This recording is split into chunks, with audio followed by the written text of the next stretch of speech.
Plant cell और animal cell तकरीबन same ही होते हैं, दोनों में एक जैसे ही ऑर्गेनेलीज प्रेजेंट होते हैं, लेकिन प्लांट सेल में कुछ ऐसे ऑर्गेनेलीज होते हैं जो एनिमल सेल में एब्सेंट होते हैं, वहाँ पर प्रेजेंट नहीं होते। अस्सलाम वालेकुम everyone, I am Muruj Ali from UM bio academy. पिछली वीडियो में हम लोगों ने प्लांट सेल के स्ट्रक्चर को स्टडी किया था और आज इस वीडियो में हम एनिमल सेल के स्ट्रक्चर को स्टडी करेंगे। तो चलिए स्टार्ट करते हैं। ये है एनिमल सेल।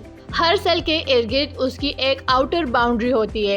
इस बाउंड्री को प्लाज्मा मेम्ब्रेन कहते हैं। ये सेलेक्टिवली परमिएबल होता है, मतलब ये डिसाइड करता है कि कौन सा सब्सटेंस सेल के अंदर इंटर होगा और कौन सा सेल के बाहर निकलेगा। ये सेल का एक सिक्योरिटी गेट होता है। एनिमल सेल एक जेली लाइक फ्लूइड से भरा हुआ होता है जिसे साइटोप्लाज्म कहते हैं। ये सेल का वर्क प्लेस होता है जहाँ सारे ऑर्गेनेलीज प्रेजेंट होते हैं और सेल की बहुत सारी केमिकल रिएक्शंस यहीं पर होती है। सेल न्यूक्लियस ये सेल का सबसे इम्पोर्टेंट पार्ट होता है।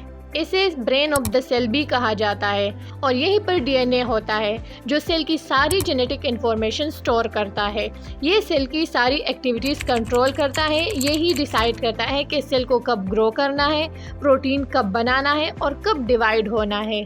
हर सेल को प्रॉपर फंक्शंस परफॉर्म करने के लिए एनर्जी की ज़रूरत होती है और ये एनर्जी सेल को देता है माइटोकॉन्ड्रिया। माइटोकॉन्ड्रिया एटीपी यानी एडिनो ट्राइफॉस्फेट बनाता है जो सेल की एनर्जी करेंसी है और इसी वजह से माइटोकॉन्ड्रिया को power house of the cell भी कहा जाता है। राइबोसोम ये छोटे छोटे ऑर्गेनेलीज होते हैं जो प्रोटीन बनाते हैं, जो बॉडी की ग्रोथ के लिए, रिपेयर के लिए और एंजाइम बनाने के लिए बहुत ही ज़्यादा इम्पोर्टेंट होते हैं। एंडोप्लाज्मिक रेटिकुलम ये न्यूक्लियस के साथ कनेक्टेड होती है। इसके दो टाइप्स होते हैं, rough endoplasmic reticulum and smooth endoplasmic reticulum.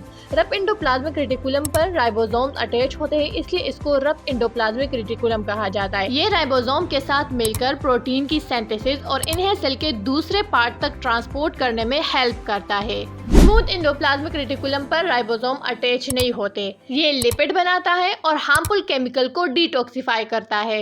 Endoplasmic reticulum protein को सिंथेसाइज करने के बाद इन्हें ट्रांसफर करता है गोल्जी अपरेटस तक। गोल्जी अपरेटस प्रोटीन को फेक और मॉडिफाई करके इनको सेल के डिफरेंट पार्ट्स तक डिलीवर करता है जहां ज़रूरत होती है, बिल्कुल एक कुरियर कंपनी की तरह।